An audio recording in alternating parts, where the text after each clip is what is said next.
70대 노부부가 30년간 모은 퇴직금 5억을 하룻밤 만에 모두 잃었습니다. 평생 교직에 몸담았던 김모 씨는 은퇴 후 재테크 정보를 검색하다 고수익을 약속하는 투자 정보를 발견했고 노후 대비를 위해 모든 퇴직금을 투자했지만 결국 사기였던 것으로 밝혀졌습니다. 오늘은 이런 안타까운 일을 예방하고 노년의 행복을 지키기 위해 반드시 줄여야 할 5가지에 대해 이야기 나누려고 합니다. 황금빛 노후 채널에서는 매주 은퇴 후의 건강한 삶을 위한 실질적인 조언과 정보를 전해드리고 있습니다. 이번 영상은 특별히 많은 구독자분들의 요청으로 준비했습니다. 끝까지 시청하시면 노후 생활의 핵심 포인트를 확실히 깨달으실 수 있을 겁니다. 며칠 전 한 70대 구독자분께서 안타까운 사연을 보내주셨습니다. 40년 지기 친구와 절교하게 된 이야기였죠. 매달 모이는 동창회에서 회비를 걷어 적금을 들었는데 친구가 총무를 맡으면서 그 돈을 몰래 써버렸다고 합니다. 수십 년간 쌓아온 우정이 돈 앞에서 무너진 거죠. 또 다른 구독자분은 은퇴 후 혼자 있는 시간이 늘면서 하루 종일 TV만 보게 된다고 하소연하셨습니다. 식사도 제대로 하지 않고 간단한 과자나 라면으로 때우다 보니 건강이 급격히 나빠졌다고 합니다. 병원에서는 영양 불균형과 운동 부족이라고 하는데 의지가 있어도 실천하기가 쉽지 않다고 하시더군요. 이런 사례들은 빙산의 일각입니다. 통계청 자료에 따르면 65세 이상 노인 3명 중 1명은 외로움과 고립감을 느끼고 있으며 5명 중 1명은 우울증을 경험하고 있다고 합니다. 노년기 삶의 질 저하는 단순히 개인의 문제가 아닌 사회적 문제가 되어가고 있습니다. 하지만 걱정하지 마세요. 지금부터 소개해드릴 5가지 방법을 실천한다면 여러분도 충분히 행복하고 건강한 노후를 맞이하실 수 있습니다. 제가 만난 수많은 어르신들 중에는 80대가 되어서도 매일 아침 등산을 다니고 봉사활동을 하면서 젊은이 못지않게 활기찬 삶을 사는 분들이 계십니다. 그 분들의 공통점은 바로 비움의 지혜를 실천하고 계시다는 것입니다. 불필요한 인간관계, 과도한 욕심, 나쁜 식습관, 부정적인 말버릇, 그리고 게으른 생활습관. 이 5가지를 비워내는 순간 여러분의 노후는 새로운 빛을 발하게 될 것입니다. 특히 이번 영상에서는 실제 사례와 전문가들의 조언을 바탕으로 누구나 쉽게 따라 할 수 있는 구체적인 실천 방법을 알려드리겠습니다. 영상을 보시는 분들은 꼭 메모하면서 시청해 주시기 바랍니다. 노년의 행복은 결코 운이나 재산의 크기로 결정되지 않습니다. 지금 이 순간의 작은 실천이 여러분의 미래를 바꿀 수 있습니다. 구독과 좋아요는 영상을 끝까지 보신 후에 눌러주셔도 좋습니다. 이제 본격적으로 행복한 노후를 위해 반드시 줄여야 할 5가지에 대해 알아보도록 하겠습니다. 첫 번째로 줄여야 할 것은 바로 불필요한 인간관계입니다. 얼마 전 만난 박모 할아버지의 이야기를 들려드리려고 합니다. 30년간 고등학교 교사로 재직하시다 은퇴하신 분인데요. 교직 생활을 하면서 학부모회 간사, 동창회 총무, 향후회, 회장 등 수많은 모임의 임원을 맡아오셨습니다. 퇴직 후에도 그동안의 습관대로 여러 모임에 열심히 참석하셨죠. 주말마다 동창회, 향후회, 교직 동료, 모임 등으로 하루도 쉴 틈이 없었다고 합니다. 하지만 점점 이런 모임들이 부담으로 다가왔습니다. 경조사비는 매달 수십만 원씩 나가고 모임에 빠지면 뒷담화의 주인공이 되었죠. 결정적인 계기는 큰 수술을 받으셨을 때였습니다. 수백 명의 지인들 중에 병문안을 온 사람은 고작 5명뿐이었다고 합니다. 그때 깨달으셨다고 해요. 수십 년간 쌓아온 인맥이란 것이 얼마나 허상인지를. 서울대학교 노년학과 김성욱 교수의 연구에 따르면 60대 이상 노인의 78%가 은퇴 후 인간관계의 축소를 경험하며 이 중 42%는 우울감을 느낀다고 합니다. 하지만 흥미로운 점은 관계의 양이 줄어드는 것이 반드시 부정적인 것은 아니라는 겁니다. 노년기 삶의 질을 연구하는 한국노년학회의 조사 결과를 보면 소수의 진정한 친구 관계를 유지하는 노인들의 삶의 만족도가 더 높은 것으로 나타났습니다. 많은 인맥을 유지하려 노력하는 것보다 진정한 소수의 관계에 집중하는 것이 정신 건강에 더 도움이 된다는 거죠. 실제로 제가 상담했던 어르신들 중에는 은퇴 후에 휴대폰 연락처를 과감히 정리하신 분들이 계십니다. 처음에는 불안하고 망설여졌다고 해요.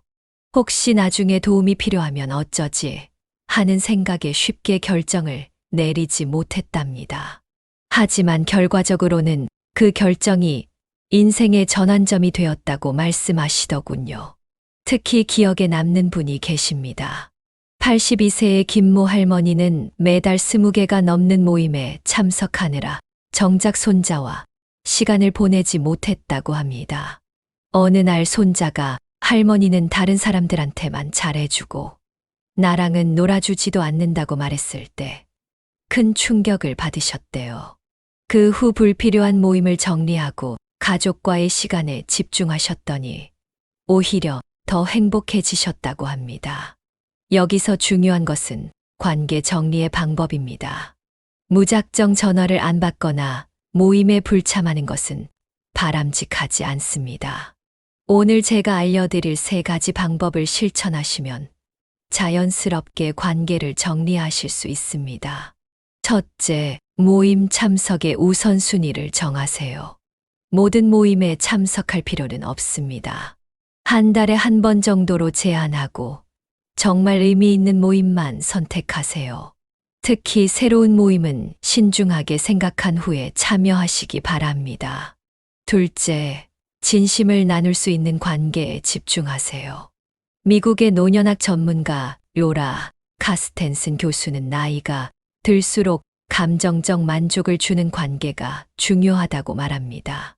형식적인 만남보다는 마음을 나눌 수 있는 소수의 관계를 소중히 하세요. 셋째, 온라인 소통을 활용하세요. 꼭 직접 만나지 않아도 됩니다. 요즘은 카카오톡이나 영상통화로도 충분히 마음을 나눌 수 있습니다. 특히 코로나19 이후로는 많은 어르신들이 이런 방식의 소통에 익숙해지셨죠. 다시 박모 할아버지 이야기로 돌아가 보겠습니다. 그분은 지금 5명의 진정한 친구들과 매주 토요일 아침 등산을 하십니다. 예전처럼 수많은 모임은 없지만 오히려 더 깊은 대화를 나누고 서로를 이해하게 되었다고 해요.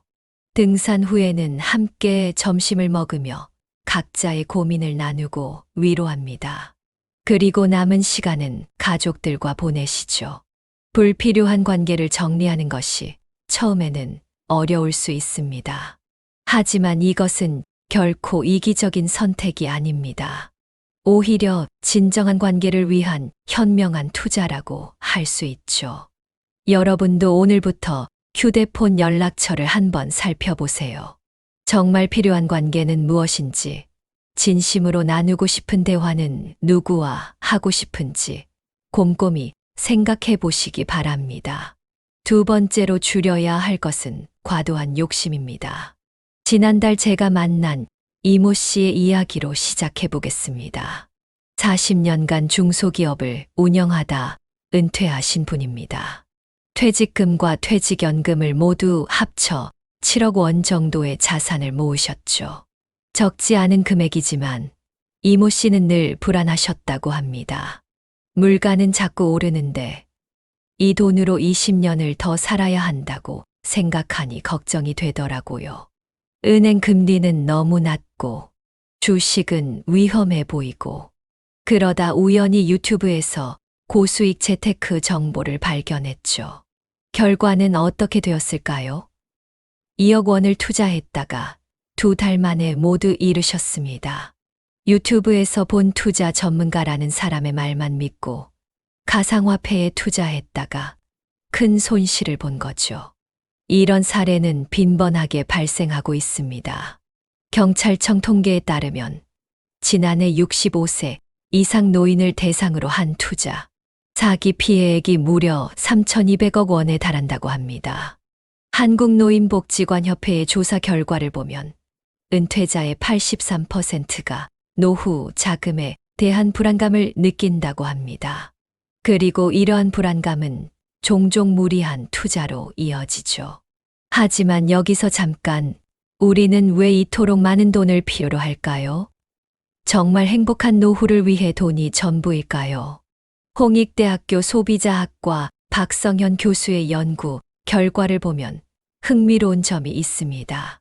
노년기 삶의 만족도는 자산의 절대적인 크기보다 소비 습관과 더 큰 관련이 있다는 것입니다.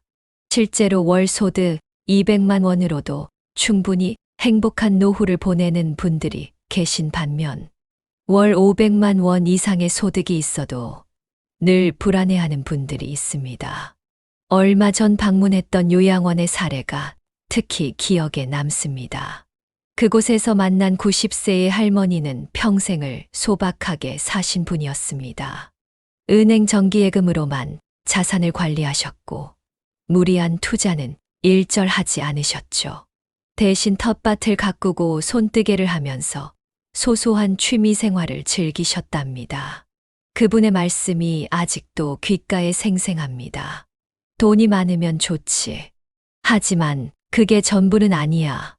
나는 내가 좋아하는 일을 하면서 살았더니 큰 돈 없이도 이렇게 행복하게 살고 있네. 욕심을 부리다 보면 결국 불행해져. 적은 돈이라도 내가 관리할 수 있는 만큼만 가지고 있는 게 중요해. 반면에 같은 요양원의 다른 할아버지는 퇴직 후에도 계속해서 투자에 매달리셨다고 합니다. 부동산, 주식, 가상화폐까지 고수익을 쫓아다니다 결국 모든 재산을 잃으셨죠. 자녀들과의 관계도 크게 악화되었다고 합니다. 그렇다면 우리는 어떻게 해야 할까요? 오늘 제가 알려드릴 4가지 원칙만 지키신다면 욕심의 함정에 빠지지 않고 안정적인 노후를 보내실 수 있습니다. 첫째, 원금 보존의 원칙입니다. 노후에는 절대로 원금을 까먹는 투자를 해서는 안 됩니다. 수익률이 좋아 보이더라도 원금 손실의 위험이 있다면 과감히 포기하세요. 한국금융연구원의 조사에 따르면 65세 이상 노인의 투자 손실 회복 기간이 평균 7.2년이라고 합니다. 그만큼 한 번의 실수가 치명적일 수 있다는 뜻이죠. 둘째, 분산 투자의 원칙입니다. 모든 돈을 한 곳에 투자하지 마세요. 예금, 적금, 국채 등 안전한 상품들로 분산 투자하시기 바랍니다. 미국의 노년학자 데이비드 본드는 노년기 자산 관리의 핵심은 안정성이라고 강조합니다. 셋째, 전문가 상담의 원칙입니다. 투자를 하시려면 반드시 은행이나 증권사에 공인된 전문가와 상담하세요. 유튜브나 인터넷의 정보는 참고만 하시고 중요한 결정은 반드시 전문가와 상의하세요. 넷째, 행복 가치의 원칙입니다. 돈이 전부가 아님을 기억하세요. 진정한 행복은 가족과의 관계, 건강한 취미 생활, 봉사활동 등 다양한 곳에서 찾을 수 있습니다. 다시 이모 씨의 이야기로 돌아가 보겠습니다. 큰 손실을 겪은 후 그분은 남은 자산을 안전하게 관리하기로 결심하셨습니다. 지금은 매주 복지관에서 바리스타 봉사를 하시면서 새로운 삶의 의미를 찾고 계십니다. 오히려 돈에 대한 집착에서 벗어나니 마음이 더 편해지셨다고 합니다. 여러분, 욕심은 누구나 가지고 있습니다. 하지만 그 욕심을 어떻게 다스리느냐가 노후의 행복을 좌우합니다. 오늘 이 영상을 보시는 분들은 지금 당장 자신의 투자 포트폴리오를 점검해 보시기 바랍니다. 혹시 과도한 욕심으로 위험한 투자를 하고 계시지는 않은지, 진정한 행복을 놓치고 계시지는 않은지 깊이 생각해 보시기 바랍니다. 세 번째로 줄여야 할 것은 바로 잘못된 식습관입니다. 얼마 전 제가 만난 강모 할아버지의 이야기부터 들려드리겠습니다. 40년간 회사를 다니시다가 3년 전 은퇴하신 분입니다. 아내와 사별하신 후 혼자 살고 계시는데 최근 당뇨병 진단을 받으셨습니다. 은퇴하고 나니까 식사 준비가 너무 귀찮더라고요. 아침은 그냥 건너뛰고 점심에는 라면이나 즉석 식품으로 때우다가 저녁에는 배달 음식을 시켜 먹었죠. 밥 먹는 게 의미 없어 보이기도 하고 누가 뭘 먹었는지 물어보지도 않으니까요. 강 할아버지의 사례는 우리 주변에서 흔히 볼 수 있는 모습입니다. 한국보건산업진흥원의 조사에 따르면 65세 이상 독거노인의 68%가 하루 한 끼 이상을 불규칙하게 섭취하고 있으며 이 중 42%는 영양 불균형 상태라고 합니다. 특히 충격적인 것은 노인의 식단 구성입니다. 대부분이 탄수화물 위주의 식사를 하고 있었죠. 쌀밥, 라면, 빵 등 탄수화물이 전체 열량의 70% 이상을 차지하는 경우가 많았습니다. 반면 단백질과 필수 영양소는 심각하게 부족했습니다. 서울대학교 영양학과 김미향 교수의 연구 결과를 보면 노인의 영양 상태가 인지 기능과 밀접한 관련이 있다고 합니다.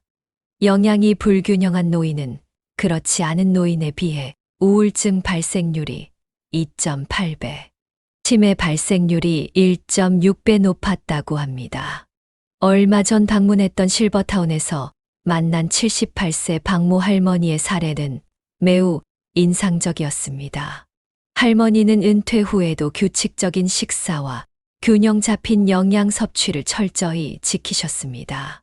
매일 아침 현미밥과 된장국, 생선과 채소 반찬으로 하루를 시작하시죠.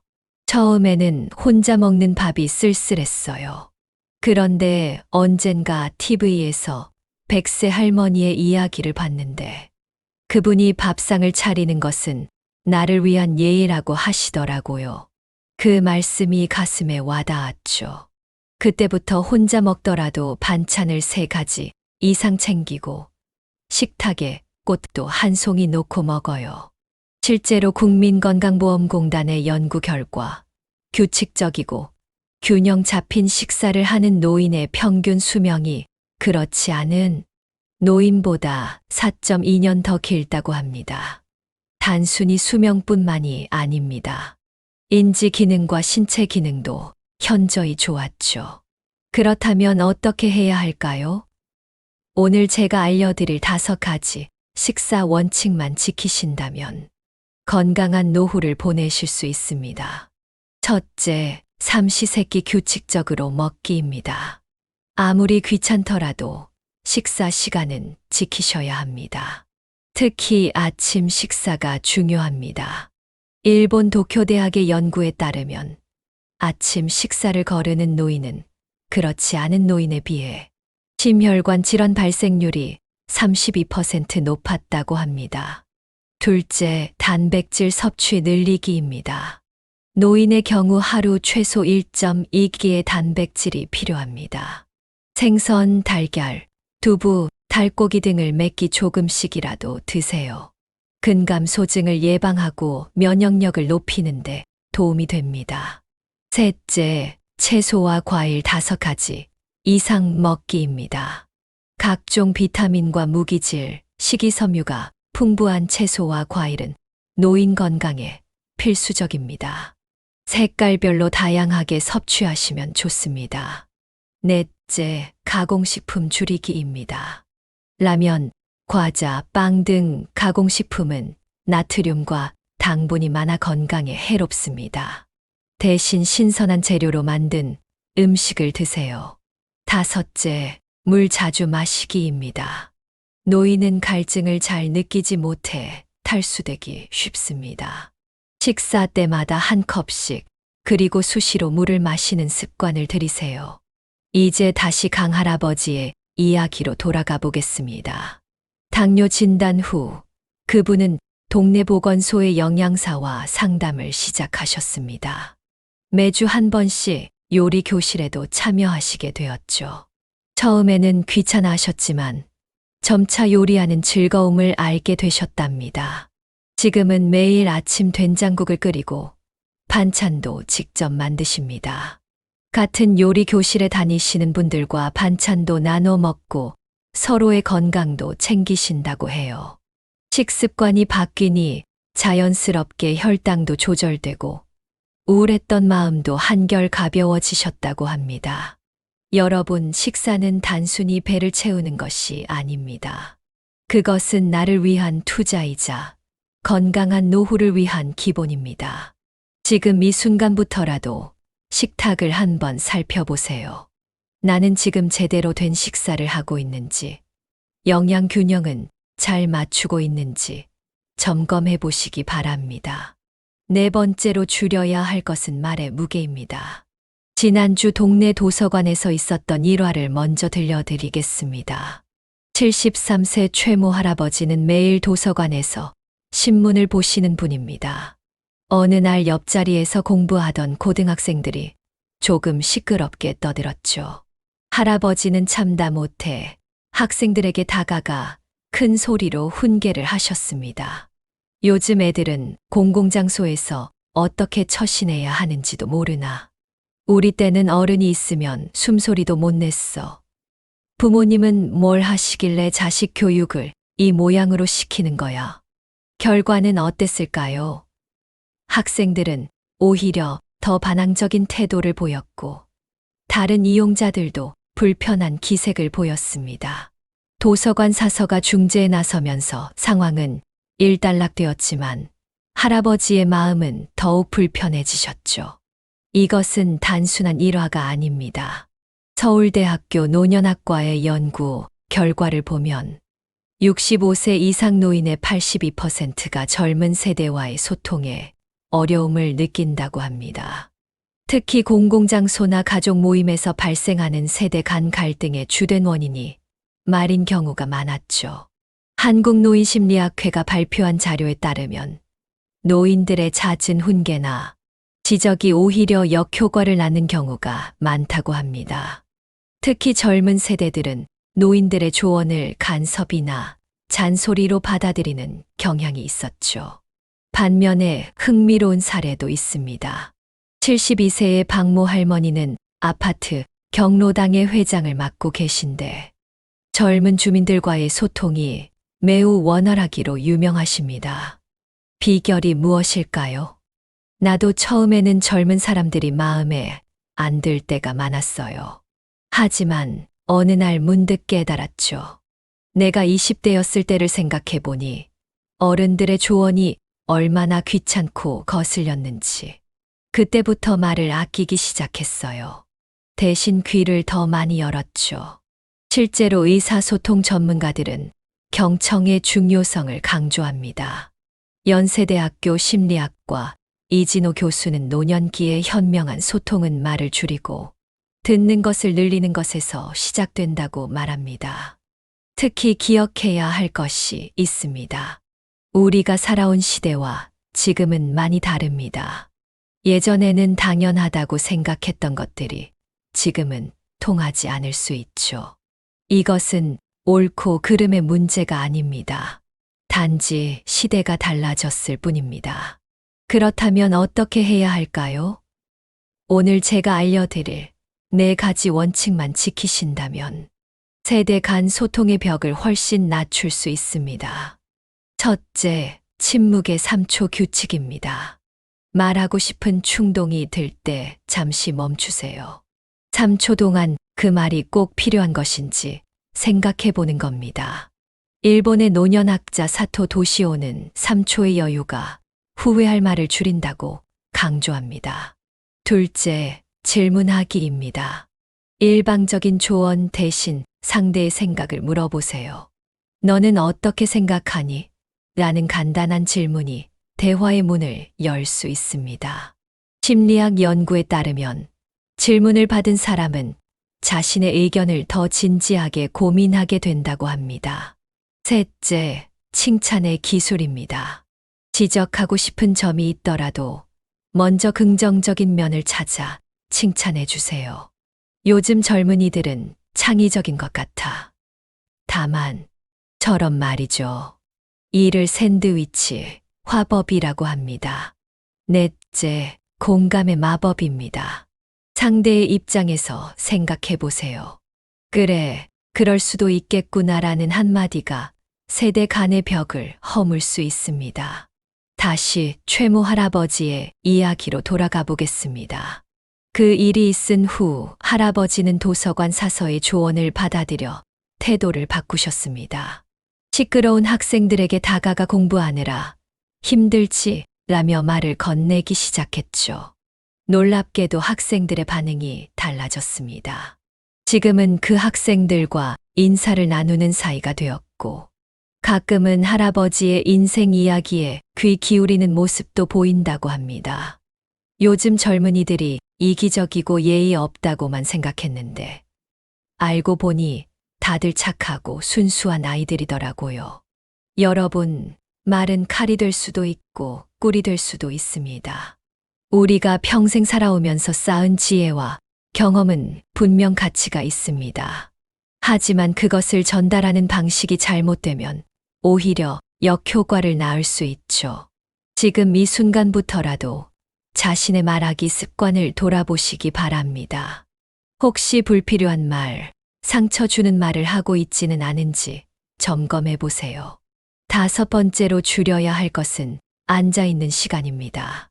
최근 만난 68세 정모 씨의 이야기부터 들려드리겠습니다. 대기업 임원으로 퇴직하신 분인데요. 은퇴 후 거의 하루 종일을 TV 앞에서 보내셨다고 합니다.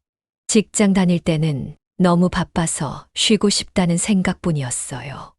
은퇴하면 실컷 쉬어야지 했죠. 처음에는 좋았습니다. 아침부터 저녁까지 TV도 보고 스마트폰도 보고. 근데 어느 순간부터 허리가 아프고 다리에 힘이 빠지는 것 같더라고요. 정 씨는 최근 건강검진에서 충격적인 결과를 받았습니다. 근감 소증이 시작되었고 골밀도도 또래 평균보다 훨씬 낮았죠. 의사는 이 모든 원인이 과도한 비활동에 있다고 지적했습니다. 이는 결코 개인의 문제가 아닙니다. 보건복지부의 조사에 따르면 65세 이상 노인의 73%가 하루 평균 8시간 이상을 앉아서 보낸다고 합니다. 더 충격적인 것은 주 3회 이상 운동하는 노인의 비율이 고작 28%에 불과하다는 사실입니다. 한국노인체육학회의 연구 결과는 더욱 심각합니다. 은퇴 후 1년 동안 규칙적인 운동을 하지 않으면 근육량이 평균 15% 감소한다고 합니다. 이는 단순히 근력의 문제가 아닙니다. 근육량 감소는 면역력 저하, 호르몬 불균형, 심지어 치매 위험 증가와도 관련이 있습니다. 하지만 희망적인 사례도 있습니다. 82세의 이모 할머니는 매일 아침 6시에 일어나 동네 한 바퀴를 도세요. 날씨가 좋지 않을 때는 집에서 간단한 스트레칭이라도 꼭 하신다고 합니다. 처음에는 무릎이 아파서 5분도 걷기 힘들었어요. 그래도 포기하지 않고 조금씩 늘려갔죠. 지금은 하루에 1시간씩 걷는 게 습관이 됐어요. 걷다 보면 새소리도 듣고 이웃들과 인사도 나누고 그러다 보니 우울했던 마음도 한결 가벼워졌답니다. 연세대학교 스포츠학과 박준영 교수는 운동은 노인의 신체 건강뿐만 아니라 정신 건강에도 큰 영향을 미친다고 말합니다. 실제로 규칙적으로 운동하는 노인은 우울증 발생률이 45% 낮고 치매 발생률도 35% 낮다고 합니다. 특히 주목할 만한 연구 결과가 있습니다.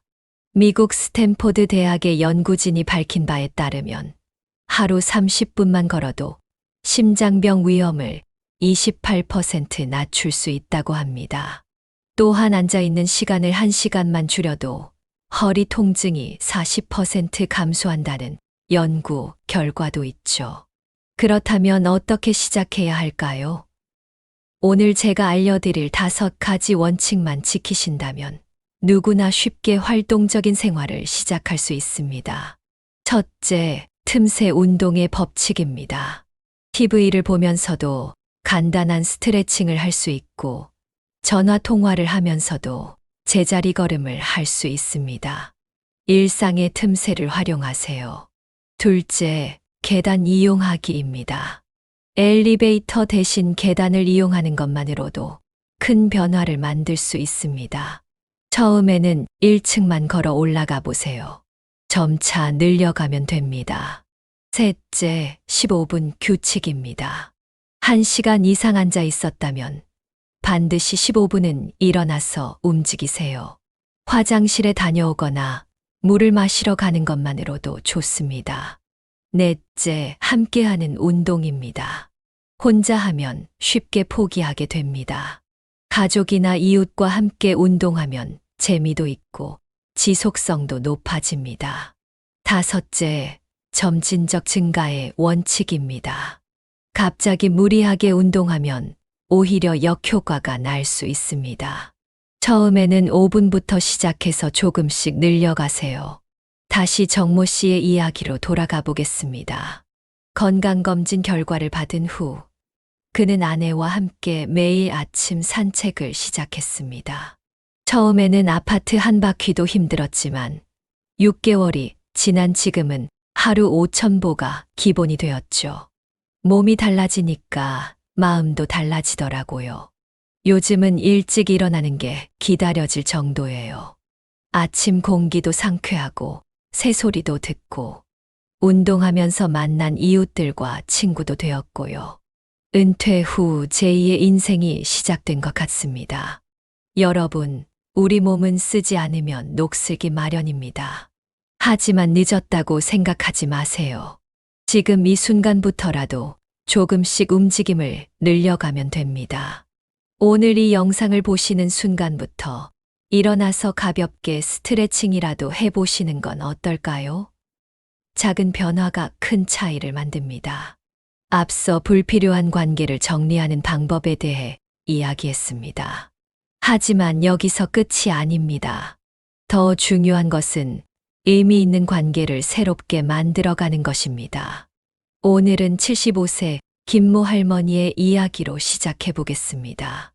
남편이 먼저 가고 자식들은 다들 멀리 살다 보니 점점 외로워졌어요. 텔레비전이 말벗이었죠. 그러다 우연히 복지관에서 하는 실버 합창단 포스터를 보게 됐어요. 처음에는 망설였죠. 내 나이에 무슨 노래냐. 하지만 용기를 내어 한번 가봤는데 그게 제 인생의 전환점이 됐습니다. 김 할머니는 이제 매주 2번씩 합창단 연습에 참석합니다. 20명의 단원들과 함께 노래하고 차도 마시고 이야기도 나눕니다. 처음에는 서먹서먹했지만 이제는 서로의 생일까지 챙기는 사이가 되었죠. 한국노인복지학회의 최근 연구 결과를 보면 은퇴 후 새로운 사회적 관계를 형성한 노인의 삶의 만족도가 그렇지 않은 노인보다 2.8배 높다고 합니다. 특히 정기적인 모임이나 활동에 참여하는 노인들의 우울증 발생률은 현저히 낮았습니다. 서울대학교 사회복지학과 이정민 교수는 노년기의 관계는 양보다 질이 중요하다고 강조합니다. 단순히 많은 사람을 아는 것보다 진정한 유대감을 나눌 수 있는 소수의 관계가 더 중요하다는 것이죠. 실제로 놀라운 연구 결과가 있습니다. 하버드 대학교에서 80년간 진행한 장기 연구에 따르면 행복한 노후의 가장 큰 결정 요인은 돈이나 명예가 아닌 관계의 질이었다고 합니다. 특히 60세 이후에 맺은 새로운 관계가 노년의 행복에 큰 영향을 미친다는 사실이 밝혀졌죠. 또 다른 사례를 들려드리겠습니다. 69세 박모 할아버지는 은퇴 후 우울증을 겪으셨습니다. 40년간 회사에서 임원으로 일하다가 갑자기 역할을 잃으니 존재감이 사라지는 것 같았다고 합니다. 그러던 중 우연히 동네 작은 도서관에서 자원봉사자를 모집한다는 공고를 보게 됐죠. 처음에는 그저 시간을 때우자는 생각으로 시작했어요. 하지만 아이들에게 책을 읽어주고 숙제도 봐주다 보니 새로운 보람을 느끼게 됐죠. 지금은 매주 화요일, 목요일이 기다려질 정도예요. 아이들이 할아버지 하고 반갑게 부를 때면 제가 다시 20살이 된 것 같답니다. 그렇다면 어떻게 새로운 관계를 만들어갈 수 있을까요? 오늘 제가 알려드릴 5가지 방법을 실천해 보세요. 첫째, 흥미 중심의 모임 찾기입니다. 단순히 나이가 비슷하다고 해서 모이는 것보다 공통의 관심사를 가진 사람들과 모이는 것이 좋습니다.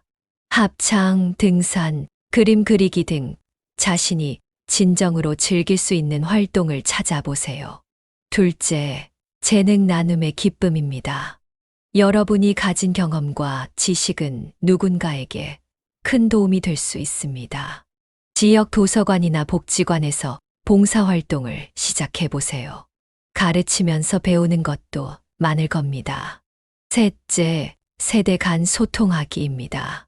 같은 또래와의 교류도 좋지만 젊은 세대와의 소통도 중요합니다.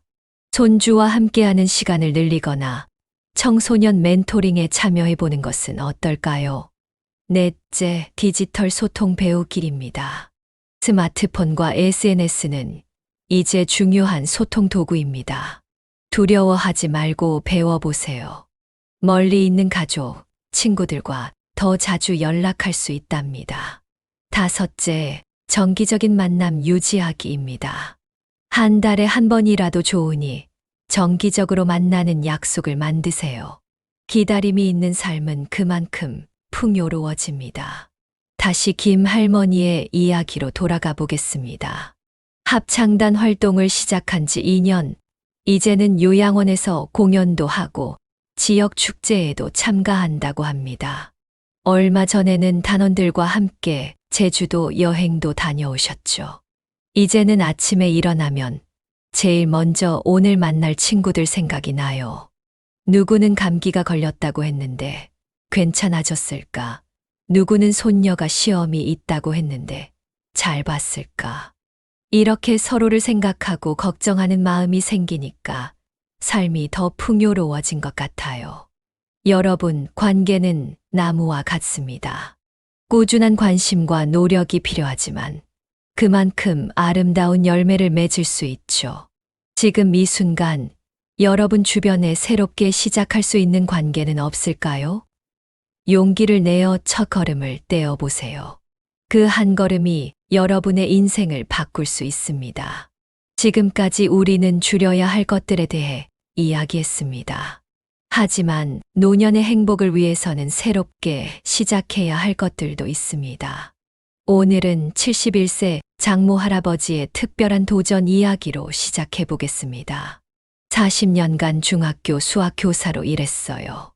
은퇴하고 나니 하루하루가 무의미하게 느껴졌죠.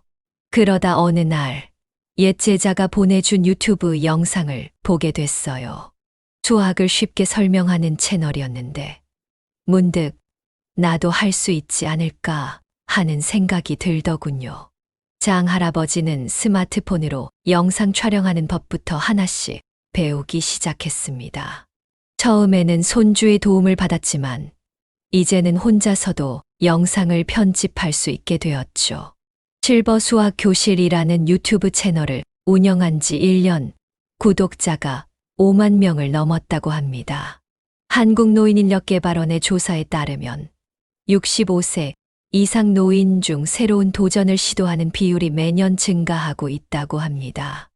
2020년에는 15%에 불과했지만 지난해에는 27%까지 증가했죠. 특히 디지털 기술을 활용한 도전이 급증하고 있습니다. 또 다른 사례를 소개해 드리겠습니다. 68세 김모 할머니는 30년간 식당을 운영하다 은퇴하셨습니다. 우연히 복지관에서 스마트폰 교육을 받게 되었는데 그곳에서 배달 앱의 존재를 알게 되었죠. 지금은 집에서 반찬을 만들어 배달 앱으로 판매하고 계십니다. 처음에는 앱 사용법도 어렵고 배달 용기 선택하는 것도 힘들었어요. 하지만 포기하지 않고 하나씩 배웠죠. 이제는 월 매출이 200만 원을 넘어요. 수입도 좋지만 무엇보다 제가 만든 음식을 좋아해 주시는 분들이 있다는 게 너무 기쁩니다. 서울대학교 노년학과 김성우 교수의 연구 결과는 매우 흥미롭습니다. 은퇴 후 새로운 도전을 하는 노인들의 평균 수명이 그렇지 않은 노인들보다 4.2년 더 길다고 합니다. 또한 치매 발생률도 35% 낮았죠. 특히 주목할 만한 것은 의미 있는 도전의 중요성입니다. 단순히 시간을 보내기 위한 활동이 아니라 자신의 경험과 지식을 활용할 수 있는 도전이 더 큰 만족감을 준다고 합니다. 75세 박모 할아버지의 사례가 대표적입니다. 평생 목공일을 하셨던 할아버지는 은퇴 후 지역 청소년 센터에서 목공 수업을 시작하셨습니다. 처음에는 단순한 취미 수업이었지만 지금은 학교 부적응 청소년들의 치유 프로그램으로 발전했죠. 나무를 다루면서 아이들의 마음도 함께 어루만지는 것 같아요. 불량 청소년이라고 불리던 아이들이 목공을 배우면서 차분해지고 성취감도 느끼게 되더라고요. 제가 평생 해온 일이 이런 의미 있는 일이 될 줄은 몰랐습니다. 그렇다면 어떻게 새로운 도전을 시작할 수 있을까요? 오늘 제가 알려드릴 5가지 방법을 실천해 보세요. 첫째, 강점 찾기입니다. 여러분이 평생 해온 일, 취미, 특기를 돌아보세요. 거기에서 새로운 가능성을 발견할 수 있습니다. 둘째, 작은 시작입니다. 처음부터 큰 목표를 세우지 마세요. 하루 30분이라도 꾸준히 할 수 있는 것부터 시작하세요. 셋째, 배움의 자세입니다. 나이가 들었다고 새로운 것을 배울 수 없는 건 아닙니다. 오히려 인생의 경험이 더 깊은 이해를 가능하게 합니다. 넷째, 실패를 두려워하지 않기입니다. 모든 도전에는 시행착오가 따르기 마련입니다. 실패를 배움의 과정으로 받아들이세요. 다섯째, 함께하는 도전입니다. 혼자 하면 어렵고 외롭지만 같은 목표를 가진 사람들과 함께하면 더 즐겁고 지속적인 도전이 가능합니다. 다시 장할아버지의 이야기로 돌아가 보겠습니다. 유튜브 채널을 운영하면서 전국 각지에서 응원 메시지가 쏟아졌다고 합니다. 할아버지 덕분에 수학이 재미있어졌어요. 저희 아이가 할아버지, 영상으로 수학을 공부해요. 등의 댓글을 받을 때마다 가슴이 벅차다고 하시네요. 은퇴가 끝이 아니라 새로운 시작이 될 수 있다는 걸 깨달았어요. 나이는 숫자에 불과하다는 말이 이제야 실감이 납니다. 여러분도 용기를 내세요. 우리에겐 아직 많은 가능성이 있습니다. 지금까지 우리는 행복한 노후를 위해 줄여야 할 5가지에 대해 이야기했습니다. 마지막으로 오늘은 이 모든 것을 실천하여 진정한 행복을 찾은 분의 이야기를 들려드리겠습니다. 78세 이모 할아버지의 하루를 따라가 보겠습니다. 아침 6시면 어김없이 일어납니다. 예전엔 아침부터 뉴스를 보며 이런저런 걱정을 했지만 지금은 달라졌어요. 창문을 열고 심호흡부터 하죠. 아내와 함께 준비한 건강한 아침 식사를 하고 7시부터는 동네 한 바퀴를 돕니다. 이 할아버지는 3년 전만 해도 전형적인 짠돌이 노인이었다고 합니다. 40년간 중소기업을 운영하면서 모은 재산을 움켜쥐고 하루 종일 주식 차트만 들여다보며 사셨죠. 급격한 변화의 계기는 뜻밖의 건강검진 결과였습니다. 의사 선생님이 그러더군요. 이대로 가면 5년을 못 버팁니다라고. 그때 깨달았어요. 돈을 움켜쥐고 있어봐야 건강을 잃으면 아무 소용이 없다는 걸요. 한국노인복지학회의 최근 연구에 따르면 노년기 삶의 만족도는 재산의 크기보다 생활 패턴과 더 큰 상관관계가 있다고 합니다. 특히 규칙적인 생활, 적절한 운동, 사회적 교류를 실천하는 노인들의 행복도가 현저히 높았죠. 이 할아버지의 하루는 계속됩니다. 오전에는 근처 도서관에서 초등학생들에게 수학을 가르치는 봉사활동을 하십니다. 처음에는 망설였지만 아이들과 함께하는 시간이 즐거워지면서 이제는 일주일 중 가장 기다려지는 시간이 되었다고 합니다. 예전에는 돈 버는 재미에 살았다면 지금은 아이들의 눈이 반짝이는 걸 보는 재미에 살아요. 제가 평생 모은 지식을 나누는 것, 이것이야말로 진정한 부자의 삶이 아닐까요? 연세대학교 심리학과 박준영 교수는 노년기의 행복은 비움과 채움의 균형에서 온다고 말합니다. 불필요한 것들은 비우되 의미 있는 것들로 새롭게 채워나가는 것이 중요하다는 거죠. 오후가 되면 이 할아버지는 아내와 함께 텃밭을 가꿉니다. 상추, 고추, 방울토마토. 작은 텃밭이지만 직접 기른 채소로 저녁 식사를 하는 재미가 쏠쏠하다고 하시네요. 예전에는 비싼 한우를 사 먹어도 맛있다고 느끼지 못했어요. 하지만 지금은 달라요. 직접 기른 상추에 밥을 싸 먹는 것만으로도 행복합니다. 욕심을 버리니 일상의 작은 것들이 더 특별하게 느껴지더군요. 실제로 한국보건사회연구원의 조사 결과 취미 활동을 하는 노인의 우울증 발생률이 그렇지 않은 노인에 비해 45% 낮다고 합니다. 특히 자연과 함께하는 활동이 정신 건강에 매우 긍정적인 영향을 미친다고 하네요. 저녁 시간에는 특별한 약속이 없으면 손주들과 화상통화를 합니다. 처음에는 스마트폰 사용이 어려웠지만 손주들과 소통하고 싶은 마음에 하나씩 배워나갔죠. 예전에는 자식들이 돈 때문에 연락한다고 의심했어요. 그래서 더 돈을 움켜쥐었죠. 하지만 지금은 달라요. 손주들이 할아버지 사랑해요라고 할 때의 그 기쁨이 어떤 돈보다도 값져요. 이렇게 행복한 노후를 완성하기 위해 필요한 5가지 핵심 원칙을 정리해 드리겠습니다. 첫째, 균형의 원칙입니다. 건강, 관계, 취미, 봉사 등 삶의 여러 영역에 골고루 시간과 에너지를 투자하세요. 둘째, 감사의 원칙입니다. 하루에 한 가지씩이라도 감사할 거리를 찾아보세요. 작은 것에 감사할 줄 아는 마음이 행복의 시작입니다. 셋째, 성장의 원칙입니다. 나이가 들었다고 멈추지 마세요. 매일 조금씩이라도 새로운 것을 배우고 도전하세요. 넷째, 나눔의 원칙입니다. 받기만 하는 것이 아니라 나누는 삶을 살 때 진정한 행복을 느낄 수 있습니다. 다섯째, 현재의 원칙입니다. 과거에 연연하거나 미래를 지나치게 걱정하지 마세요.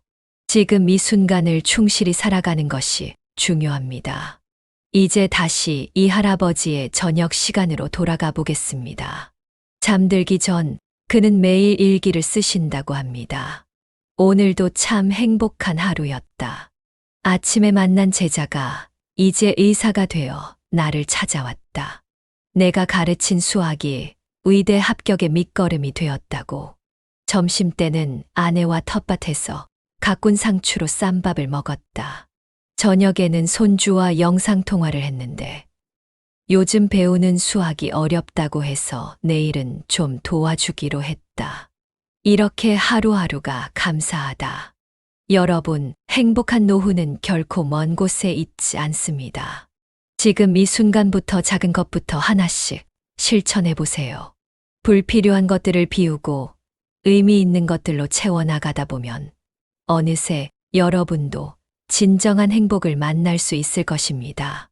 지금까지 행복한 노후를 위해 반드시 줄여야 할 5가지에 대해 알아보았습니다.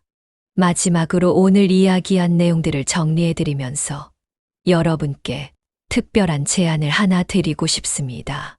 첫 번째로 이야기 나눈 것은 불필요한 관계를 정리하는 것이었습니다. 수백 개의 연락처가 있어도 정작 힘들 때 연락할 수 있는 사람은 몇 명 되지 않는다는 걸 기억하셨나요? 진정한 친구 5명이 형식적인 지인 100명보다 낫다는 것도 말씀드렸습니다. 두 번째는 과도한 욕심을 줄이는 것이었습니다.